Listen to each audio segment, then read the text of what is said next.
서머나 교회의 사자에게 편지하라. 처음이며 마지막이요 죽었다가 살아나시니가 이르시되 내가 네 환난과 궁핍을 알거니와 실상은 네가 부요한 자니라. 자칭 유대인이라 하는 자들의 비방도 알거니와 실상은 유대인이 아니요 사탄의 회당이라. 너는 장차 받을 고난을 두려워하지 말라. 볼지어다 마귀가 장차 너희 가운데에서 몇 사람을 옥에 던져 시험을 받게 하리니 너희가 10일 동안 환난을 받으리라. 네가 죽도록 충성하라. 그리하면 내가 생명의 관을 네게 주리라. 귀 있는 자는 성령이 교회들에게 하시는 말씀을 들을지어다. 이기는 자는 둘째 사망의 해를 받지 아니하리라. 아멘.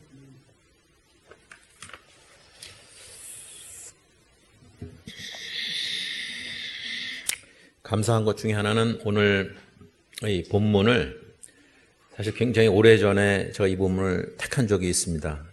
이제 감사한 것은 여러분들이 아무도 기억을 못 하시리라고 생각해서 감사하죠. 물론 좀 내용은 좀 다릅니다만 제가 개인적으로 특별히 이제 이 구절을 많이 참 좋아합니다. 좀 뭐하지만 제가 보여드릴 게 하나 있는데 여러분들 육체적으로 좀 아파 본 적 있으시죠? 다 개인적으로. 그죠? 저한테는 지금 잘 안 보이실 텐데 이 부분이 자 흉터가 아주 심하게 쓰는데 지금 오늘 잘 안 보이시죠? 많이 사라졌어요. 제가 중학교 2학년 겨울방학 하는 날 집에 아무도 없고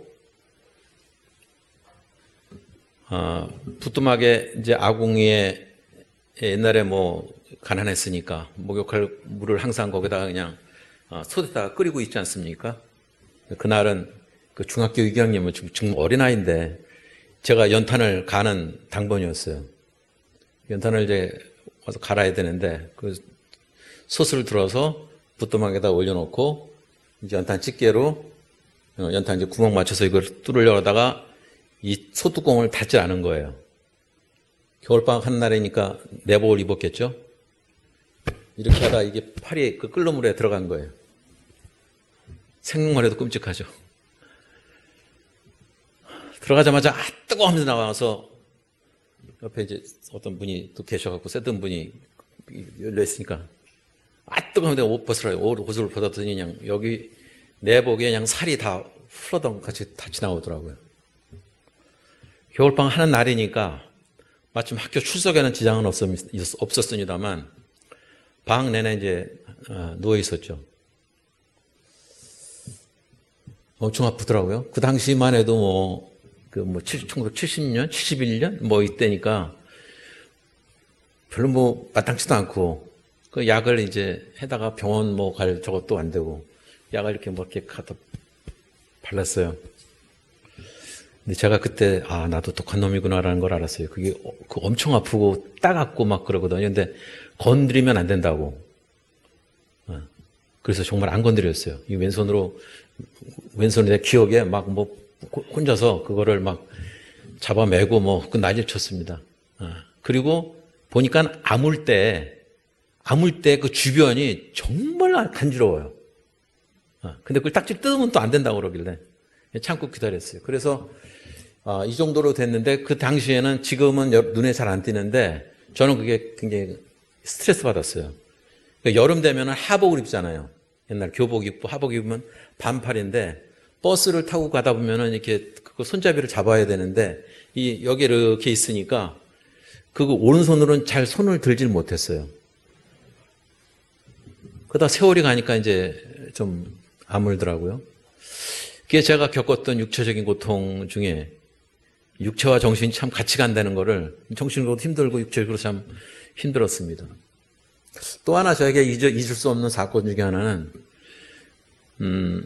이 가난 때문에 참 어렵게 지내면서 고등학교 1차를 떨어지고 나서 아버지는 그 당시에 지금 이번에 만 52년이 됐는데 11월 12일에 돌아가셨어요. 1972년 11월 12일. 그러니까 중3 때인데, 그러니까 항상 모의고사 이제 볼 때죠. 그래도 좀 부끄럽긴 하지만 그래도 공부 잘 했어요. 근데 그때가 이제 고등학교 입학시험 치를 때인데, 야, 이거 충격받지 말아야지. 근데 잘 안 되더라고요. 그러고서는, 1차에 떨어지고서는 집에서는 안타깝게도 앞날이 보이지가 않으니까 뭐 어디 취직을 해야 되나 막 이런 생각까지 하고, 2차는 주로 사립고등학교가 많았는데 그거 낼 돈이 없다고 그래서 제가 영락중학교라는 데를 다녔는데 그 위에는 이제 상고가 있어요. 그 조그만 건물에 있었어요. 응암동에. 지금은 중학교만 남아 있지만. 그러더니 거기서 저한테 이제 유혹이 들어왔어요. 3년 장학금을 대줄 테니 그냥 바로 진학을 하면 어떻겠냐. 여러분들마다 어떤 터닝 포인트가 있었겠지만 전 그래서 그냥 진학을 했어요. 마침 상고로 가니까 이 스트레스가 이게 보통 이만저만이 아니에요. 그러니까 학교에서는 저를 다 알죠. 뭐 항상 1등을 했으니까. 근데 한 번은 고2 1학기 때였습니다. 수학 시간에 수학 선생님한테 제가 뭘 질문을 했습니다. 이 선생님이 저한테 오더니 일어나래요.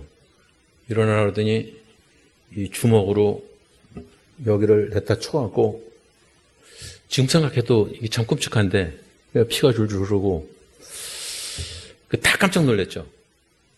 저는 모르는 사실인데 그 친구들 하는 얘기가, 제가 이제 학교에서 잘 알려져 있으니까 학교에서도 이제 난리가 났었대요. 저는 모르는데 아직도 이제 저희 어머니 이제 기억을 이제 못 하시니까 제가 확인해 볼 수는 없지만 친구들 얘기가 저희 어머니까지 학교를 왔다 갔다 그러더라고요. 교무실에서 이제 문제가 됐으니까. 도대체 6년이가 왜 맞았느냐. 저 모범생이었거든요. 별로 옛날에는 이 배지가 인격을 좌우했는데 그 영락 상고라는 그걸 입고서도 전 3년 내내 그 교복만 입고 다녔습니다. 그 정동교회라는데 뭐 경기여고, 이화여고, 좋은 고등학교 학생들만 있는 데서도. 근데 나중에 알게 된 사실은 선생님이 제가 질문했을 때 저 유육열이가 저거 모를 리가 없는데 자기를 시험해 본다고 해서 그런 어떤 인격적인 모독감을 느껴서, 선생님은 어떤 열등감이었겠죠. 그래서 네가 모를 리가 없는데 나를 시험해 보느냐고 나한테 그걸 물어봤다고 해서 여기를 맞았어요. 그거는 제가 잊지를 못하겠어요. 사람마다 뭐 저는 이제 제가 경험한 얘기를 했지만은 여러분마다 그런 과정들이 저는 아마 누구나 다 있을 거라고 생각을 합니다. 그리고 나름대로 저는 공부를 열심히 한다고 한 번은 방학 때는 뭐 16시간씩 그냥 졸아도 책상 앞에서 존다고 해서 16시간씩 그냥 앉아서 있었는데 저는 속으로 그렇게 해서 그리고 그걸 과거의 자랑으로 생각하고 있었는데 어떤 한 분은 신학교에서 만난 분은 물론 나중에 변호사도 되고 뭐 다 신분이, 그분도 아주 그냥 가정 환경도 안 좋았고 그래서 공부만이 해결책이라 해서 공부만 했대요. 근데 그분은 엉덩이에서 물집이 생길 정도로 앉아서 공부를 했다고 그러더라고요. 그래서 저는 이거 명함도 못 내겠구나. 근데 그럼에도 불구하고 저는 오늘 본문을 보면서 이 초대 그리스도교의 초대 기독교에서 겪은 그 사람들이 겪었던 육체적인, 정신적인, 영적인 그런 환난과 그 고통은 우리가 겪는 것과는 비교가 되지 않는다고 생각이 들었습니다. 대부분 몹시 고통스럽지만 다 지나갑니다. 제가 신근경에서 쓰러져 있을 때도, 두 번째 시술할 때도 이렇게 나와 있었더니 한 분이 또 얘기를 해요. 제가 그렇게 멀쩡하게 앉아 있으니까 저보고 괜찮냐요. 난 뭐 괜찮다고.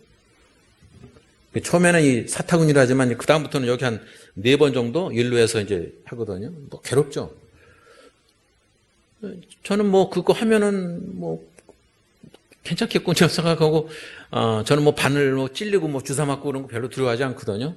간호사가 따끔합니다 그럴 때마다 저 그냥 한 번만에 그냥 끝내주세요. 왜냐하면 휴지리자가 안 보여서 여러 번 찍는 사람들이 꽤 있어요. 취미로 찍는 거 계속 찍어서 한 번만 찍으면 좋겠는데, 그래서 그렇게 생각하고 있는데 저와 똑같은 경우의 분이 자기는 뭐 죽을 정도로 아프다는 거예요. 그래서 그 정도인가? 제가 이제 그게 문제였죠. 그렇게 관상동맥이 하나가 그냥 완전히 100% 막혀 있었음에도 불구하고 제가 평소에 이렇게 고통을 느끼지 못하고 살았다는 게, 그 의사가 뭐라 그런 거죠. 분명히 그 징조가 있었는데 어떻게 여태까지 그냥 그러고 있었냐고. 진짜 병원을 찾아갔어야 되는데, 이거 뭐 별거 아닌 거니 생각하고서는 있었던 거죠. 그런 거 보면 그럼에도 불구하고 이게 다 지나가거든요. 그때 기억하시는지만 저는 그 13년 전 그때는 정말로 잘 때가 이게 오늘이 마지막일 수 있겠구나. 아침에는 천국에 갈지도 모르겠구나라는 생각. 아침에 일어날 때는 오늘 새 하루가 됐구나. 그런 거에 긴장감이 늘 있었습니다. 근데 시간이 가면서 둔해지죠. 사람들이 그렇게 살아갑니다. 나쁜 기억이나 아니면 아픔이나 이런 것도 사라져가면서 잊혀지죠. 하지만 근래에 겪는 것들은, 제가 요 근래 들어서는 전에 글에도 한번 썼지만은, 속으로 제가 영어로는 그렇게 얘기죠. I'm not afraid of dying, but aging. 뭐냐면 죽음에 대해서는 한 번 죽는 거라는 생각 때문인지 몰라도 그렇게 두렵지가 않습니다. 그런데 에이징, 이게 늙어감에 있어서는 두려움이 있어요. 여러분 다 그럴 겁니다. 병들면 어떡하나? 자식들한테 피해주면 어떡하나? 이 고통의 감정적인, 관계적인 어떤 가족적 이런 복합적인 관계 속에서 우리는 다 고통을 사실은 겪고 있습니다. 근데 오늘 본문에서는 그 가운데서도 영적인 고통들, 우리가 그리스도인으로 살아왔으면서도 하나님을 욕되게 하면 어떡하나? 예수 그리스도의 피값이 헛되면 어떡하나라고 하는 좀 더 차원 높은 어떤 양질의 고통을 우리가 사실은 경험하는 것이 그리스도인의 삶 가운데는 오히려 도움이 된다고 생각합니다. 자, 그런 가운데서 요한계시록에서 7교회에게 편지한다고 되어 있었는데 7교회 중에 딱 2교회만 칭찬을 받습니다. 그 중에 하나가 서머나 교회입니다. 또 하나는 뒤에 나오는 빌라델비아. 영어식으로 하면 필라델피아죠. 그게. 그러니까 필라란 말은 필로스, 사랑이란 것과 아돌포스란 거, 그러니까 형제사랑이라고 볼 수 있는 도시 이름이 필라델피아가 그런 뜻이겠죠. 그러니까 그런 칭찬을 받는 교회가 바로 서머나 교회였습니다.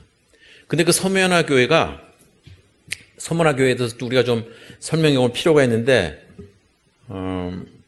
굉장히 역사적인 교회예요. 그러니까 에베소에서 한 35마일, 한 50km 정도 떨어져 있는 곳이었고, 특별히 여러분들이 이따 한씩 설교를 통해서 예를 들었을 때 그 폴리카피라고 하는 비숍, 감독, 주교라고 해야 될까요? 그 순교자를 그 폴리카피라고 하는 사람을 꼽을 수가 있습니다. 이미 그 서머나 교회는 그걸로 유명했는데 12명의 순교자가 이미 나왔습니다. 그러니까 그 이전에도, 폴리카피 이전에도 순교를 계속 당했던 것이죠. 그 흔히 말하는 그 포스트 어퍼스탈렉이라고 그러는데, 우리말로 좀 어려운 단어예요. 그러니까 예를 들어서 영화 같은 거 나올 때 2편 나올 때 속편이라고 그러잖아요. 그 속자를 써서 속사도, 그러니까 그 예수님의 제자들의 또 제자의 그 시대, 그러니까 AD로 말하자면 한 100년에서 니케아 그 밀라노 칙령까지 해서 313년까지의 그거를 속사도 시대라고 그러는데, 이 폴리캅도 그 중에 한 분이었습니다. 그러니까 사도로부터 직접 가르침을 받았고, 또 예수 그리스도를 직접 만났던 그 제자들의 제자들이라고 볼 수 있죠. 그래서 그 한 200년간의 기간을 속사도라고 얘기를 합니다. 그러니까 폴리캅이 그런 사람이었습니다. 그래서 서머나 교회 감독이 되어서 많은 영향을 미쳤습니다. 그런데 그가 순교를 당할 이전에 그 당시에 그쪽에 그 통치자가 폴리캅스를 말하자면 잘 본 거예요. 그래서 회유해서 어떻게든지 같이 이렇게 융화시켜 보려고 애를 썼습니다. 그 중에 하나가 시저를 케사르라고 하든지 시저를 로드라고 주라고 얘기해야 되는데 이 폴리캅스는 그것을 거절했습니다. 또 하나는 그 회유하면서 이 예언은 여러분들이 많이 들으셨을 거예요. 예수 그리스도를 한 번만 부인해라. 그러면 예수님을 모른다고 하면 살려주겠다. 그리고 그 다음에 무슨 일을 하든지 상관하지 않겠다고 얘기를 했어요. 그러자 폴리캅은 조금도 흔들리지 않고 이렇게 대답합니다. 예수님은 내가 사는 아마 85세, 86세까지 살았는데 86년간 단 한 번도 나를 모른다고 하지 않으셨는데 내가 어떻게 예수님을 모른다고 할 수 있느냐. 살 기회가 있었지만 그 길을 택하지 않고 복음을 위해서 순교의 길을 택하고 화형을 당했습니다.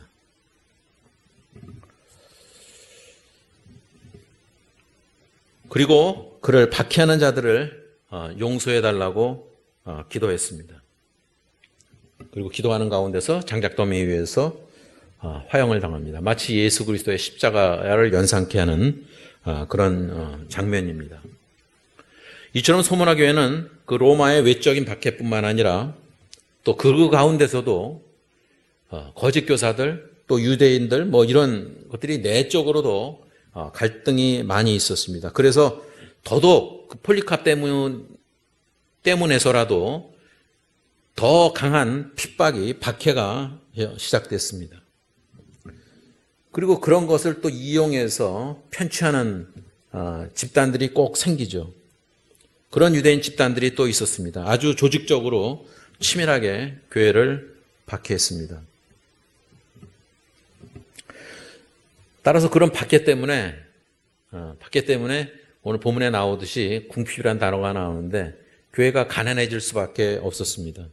박해와 가난 가운데서도 그렇기 때문에 서머나 교인들은 오히려 똘똘 더 뭉칠 수 있는 그런 기회가 됐습니다. 서로 돕고 모든 것을 통용하는 믿음과 사랑의 교회였습니다.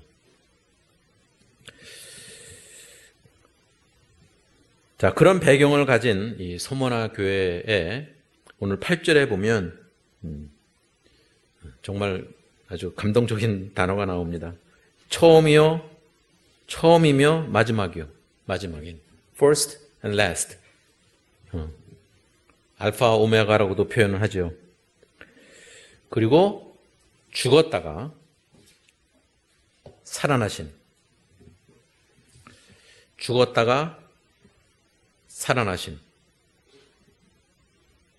예수 그리스도를 증거하고 있습니다.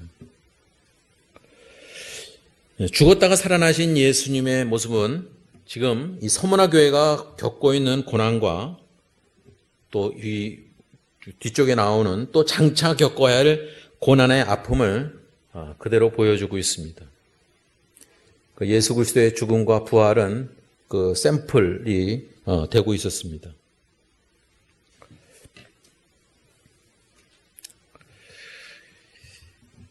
우리가 알다시피 예수 그리스도는 이 땅에서 살면서도 엄청난 고통을 겪었습니다. 환난과 고통에 직면하는 것이 어떤 것인지에 대해서 몸소 보여주셨던 분입니다. 자, 그러기에 여러모로 봤을 때 9절에 있는 말씀을 볼 것 같으면 내가 네 환난과 궁핍을 알거니와 실상은 네가 부요한 자니라. 교회에서 있다 보면 어떤 사람들이 시험에 들거나 아니면 아픔을 겪고 있을 때, 고통을 겪고 있을 때 여러 가지 위로의 말이 별로 적합한 말이 참 없을 때가 많아요. 그래서 한국 사람들은 그냥 모른 척하거나 막 이럴 수도 있는데 뭐 여러 가지 말이 있겠지만 가장 위로가 되는 말 중에 하나는 God knows you. 하나님께서 다 알고 계십니다. 당신에 대해서. 하나님께서 당신의 아픔을 알고 계십니다. 우리가 괜히 또 아는 척하면 상대방의 마음에 상처가 될 수 있어요. 근데 하나님께서 아십니다. 별거 아닌 말 같지만은 가장 위로가 되는 말 중에 하나입니다. 그런데 바로 어떤 분이 죽었다가 다시 사신 예수 그리스도가 우리의 모든 것을 알고 계시다는 거죠. 또 하나는 내 환난과 궁핍을 알고 있다. 그러니까 스팀퍼시, 어떤 연민 아니면 동정, 같은 마음을 갖고 있다는 것입니다. 아마 나이가 들면서 더 그럴지도 몰라요. 나이가 들면은 특별히 남자들도 그 젊었을 때는 생각지도 못했던 장면을 연출한다고 그러죠. 드라마 보면서, 연속극 보면서 이렇게 우는데요. 그게 이제 공감이 되는 거죠. 옛날에는 굉장히 빠릿빠릿하고 그래서 자기 의로 살아갔지만은 하다 보면은 남과 공감하는 공감 능력이 나이가 들면서 좀 많아지는 것 같긴 합니다. 상대적인 거였어요. 왜냐하면 서문화 이 교회는 그 주변이 여러 가지 형태로 잘 사는 주변이었습니다. 여러 가지로 번영하는 항구 도시였기 때문에 모든 것이 사실 풍요로웠어요.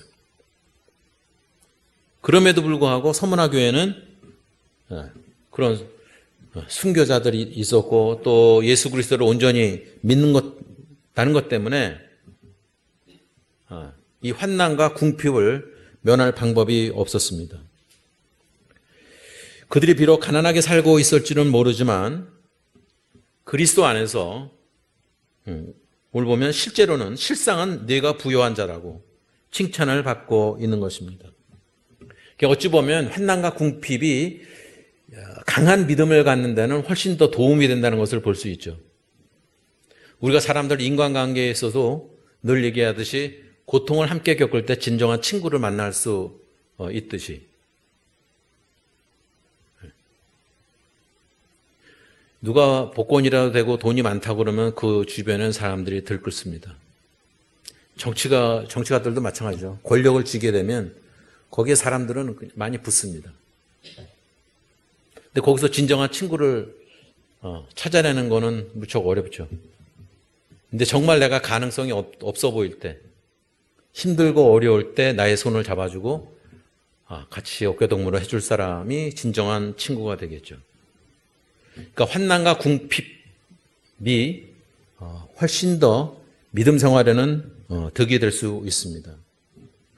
예수님께서 언급하신 이 가난이라는 것, 이 궁핍이라는 것은 서문화 교회 교인들이 그러한 환난을 겪었기 때문에 사실 이 문자 그대로 사실이었습니다.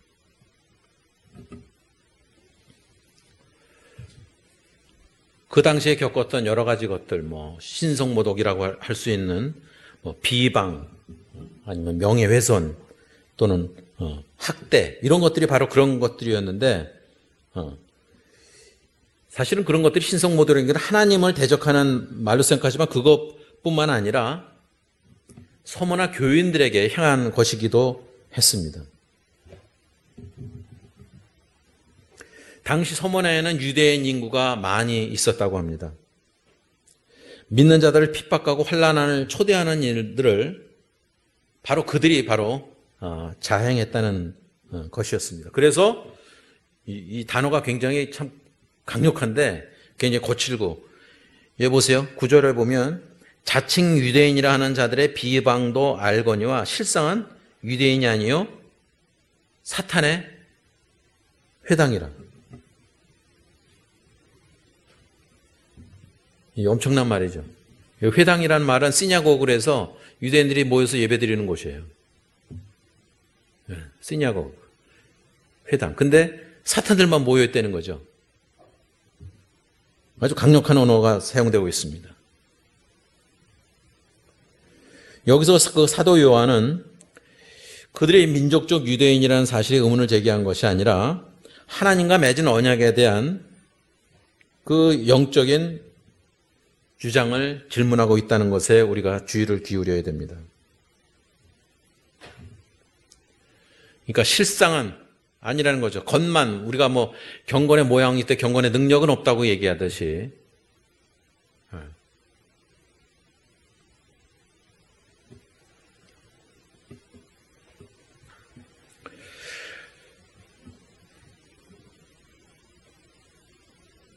이 말씀과 더불어서 특별히 요한계시록 2장 10절에 있는 말씀은 2장 9절에 있는 것과 10절의 말씀은 로마서 2장 28절과 29절을 볼 필요가 있습니다.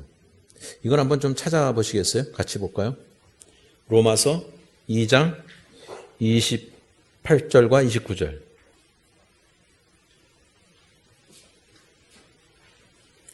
로마서 2장 28절과 29절.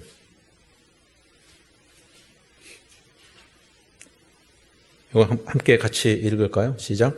무릇 표면적 유대인이 유대인이 아니요 표면적 육신의 할례가 아니니라. 오직 이면적 유대인이 유대인이며 할례는 마음에 할지니 영에 있고 율법 조문에 있지 아니한 것이라. 그 칭찬이 사람에게서가 아니요 다만 하나님에게서니라. 여기서 29절에 이면적 유대인이라는 것은 이면적이 뭐 다른 뜻이 아니라 inward, 내적, 이 안에가 유대인이 유대인이라는 거죠.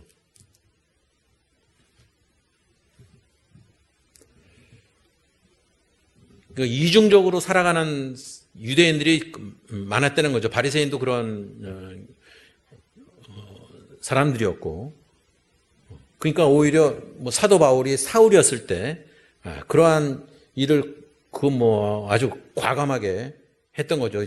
그리스도인들을 핍박하고 학대하고 그랬던 것이 그거를 더 자랑스럽게 여겼던 사람이 바로 사도 바울의 그 전 삶이었습니다.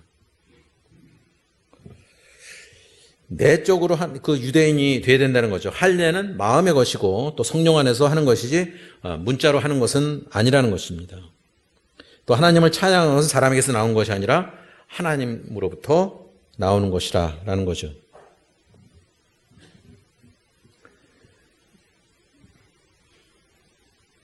그러니까 하나님의 언약, 또 하나님의 약속, 복음을 잘못 이해하고 있었던 것입니다.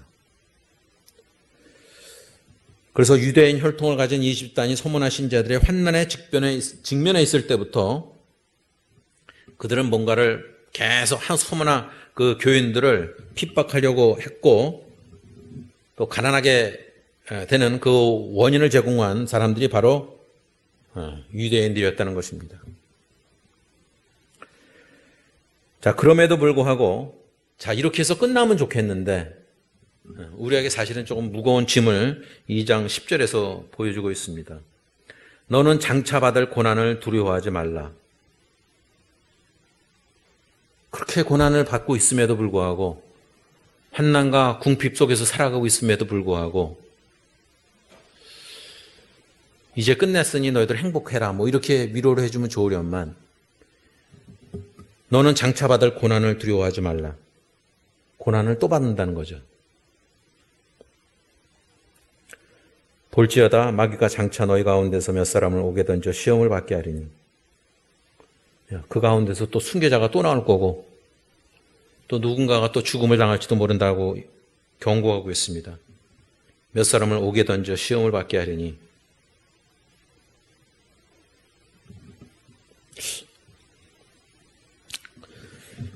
우린 종종 공경에서 벗어나게 해달라고 우리가 기도를 합니다.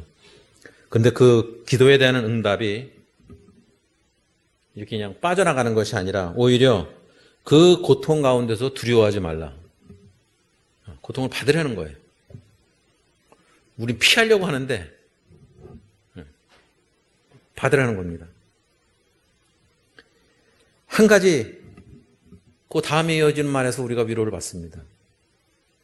그것은 뭐냐면 너희가 10일 동안 환난을 받으리라. 이 10일이라는 건 문자 그대로의 10일이 아니라는 거겠죠. 그죠? 개념적으로 이건 어떤 일정한 제한된 시간을 얘기하고 있습니다. 누군가를 기다리고자 할 때 기약 없이 기다리는 것처럼 힘든 일이 없습니다. 약속한 시간에 어느 정도 날짜가 정해져 있으면은 그 기다리면 기다릴만 하죠. 그런데 오늘 말씀에서는 너희가 10일 동안 환난을 받으리라. 기한을 주고 있습니다. 일정 기간이 지나야 돼요. 그거를 참아야 돼요. 우리의 삶이란 것이, 이 땅에서의 삶이란 것이 저는 그것이라고 생각합니다. 제가 오늘 설교 제목을 죽도록 충성하라고 그러는데 그냥 본문 그대로 썼거든요. 근데 이거를 다시 보면 우리가 네가 죽도록 충성하라 그러면 죽도록이라는 단어가 어떻게 연상되냐면 최선을 다해서 뭐 충성하라, 아니면은 뭐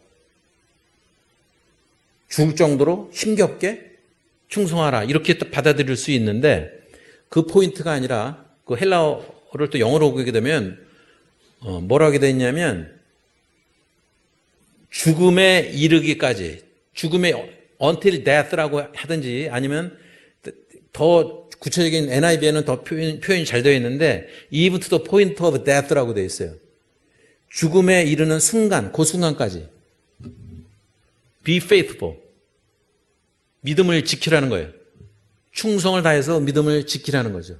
근데 보통 사람들이 그 이전에 실족하고 믿음을 버릴 수 있다는 거죠. 환난을 겪는 가운데서 이거 환난 싫어, 떠나간다는 거죠. 환난이 아니더라도 참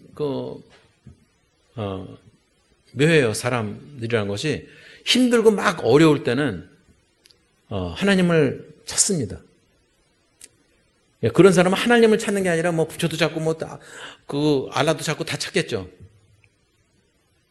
근데 그러고 난 다음에 믿음이 성장하고 그것이 정말 죽음에 이르기까지 믿음을 지켜가야 되는데 그런 사람들이 생각보다 많지 않습니다.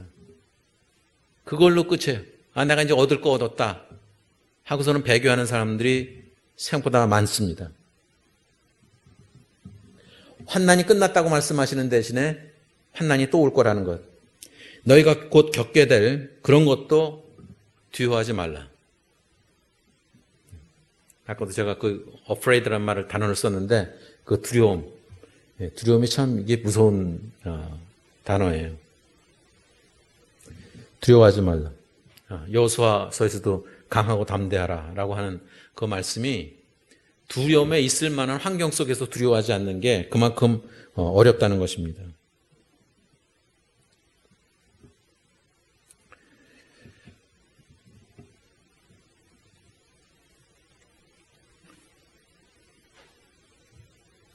네가 죽도록 충성하라. 우리가 죽음의 순간에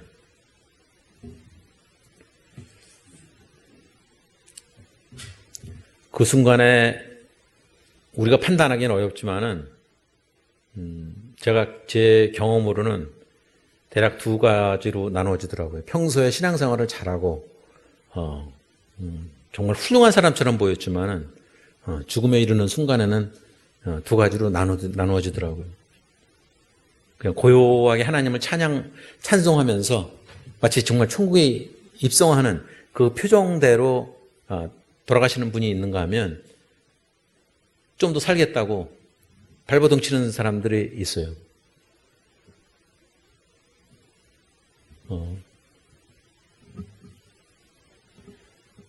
성경에도 여러 번 나오지만은 사람이 한 번 죽는 것은 정해진 이치인데, 그래서 이 땅에서의 삶 가운데서 지난 과거의 삶 가운데 내가 어떻게 살았느냐를 정리하는 순간이 바로 그 순간일 텐데, 거기서 믿음이 있고 없고가 구분되는 것을 여러 번 경험했습니다.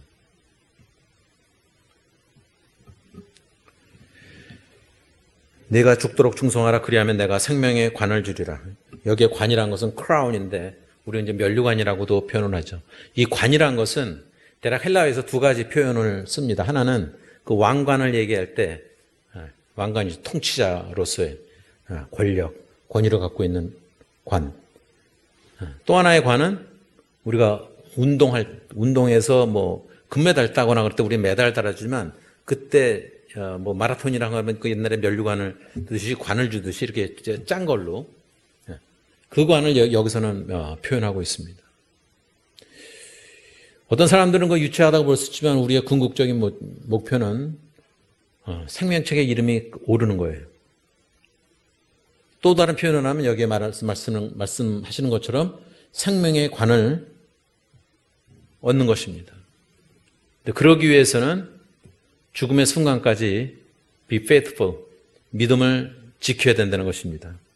충성하라는 거죠.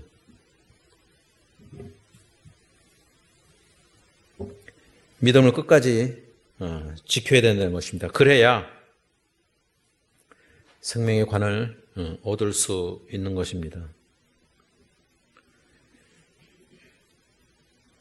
막연할진 몰라도 자기의 인생의 계획을 우리는 세웁니다. 그거는 젊은 사람이나 늙은 사람이나 할 거 없이 지킬 거죠. 뭐 어린 사람들은 세월이 많이 남아있는 것 같지만 순식간에 세월이 가잖아요. 그 과정 가운데서 내가 얼마나 하나님께 충성을 했는지 그것에 따라서 평가될 것입니다. 세상의 이름이 알려지고 뭐 이런 것보다는 하나님으로부터 칭찬받는 그런 일꾼이 되어야 된다는 거죠. 그래서 마지막에 11절에 보면 귀 있는 자는 성령이 교회들에게 하시는 말씀을 들을지어다. 이게 무슨 뜻이죠? 사람은 뭐 다 귀가 있잖아요.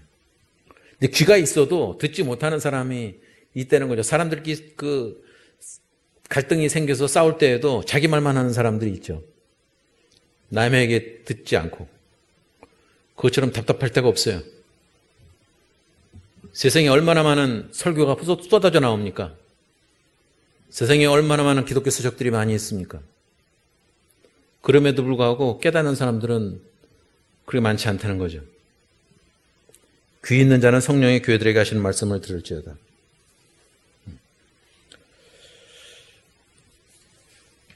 거기서 이 환난, 여기서 이기는 자라는 것은 overcome, 극복하는 거예요. 극복하는 거.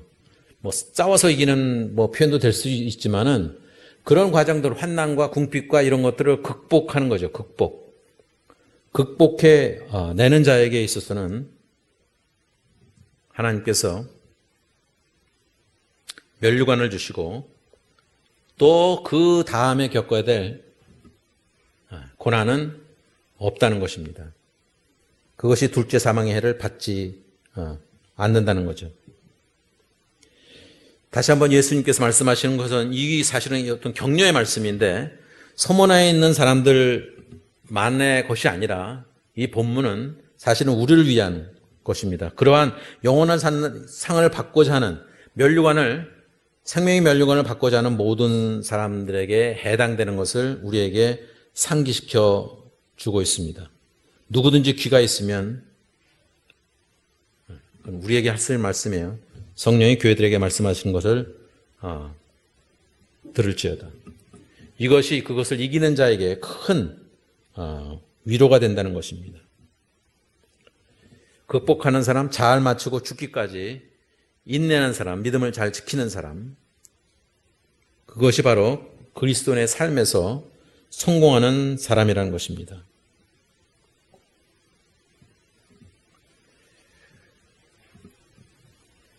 어떤 사람들은 예수께서 이기는 자는 둘째 사망으로 해서 해를 입지 않을 것이라고 했기 때문에 다른 생각을 할 수 있지만 이 둘째 사망이란 죽을 때까지 인내하지 않는 그리스도인들에게 어떻게 보면 그 상처가 될지 모르죠. 그러나 오늘 본문에서 예수님께서 말씀하시는 것은 서모나의 교인들이 고난을 겪고 또 환난을 겪고 깊은 상처 속에 살아가고 있다는 것을 우리가 기억할 때 예수님께서는 이미 그런 것이 다 이제 정리됐다. 더 이상의 것은 없다라고 하는 희망의 메시지. 우리에게는 그 기쁜 소식을 주고 있는 것입니다. 더 이상 해치지 않을 것이기 때문에 우리는 그 날에, 바로 그날, 예수님을 만나는 그날에 이르기까지 우리는 인내하고 또 극복할 수 있다는 것입니다. 따라서 이 서문화 교회가 겪었던 고난과 궁핍이 결코 헛되지 않은 칭찬받는 교회로서 바로 설 수 있었습니다. 모두의 말씀드렸듯이 우리 모두가 다 교회적으로도 그렇고 아니면 개인적으로도 그렇고 집안의 여러 문제들 아니면 고난과 이런 궁핍, 가난 아니면 여러 가지 갈등 그런 가운데서도 죽음의 순간에 이르기까지 be faithful 믿음을 잘 지켜나가는 우리 모두가 될 수 있기를 예수님의 이름으로 축원합니다.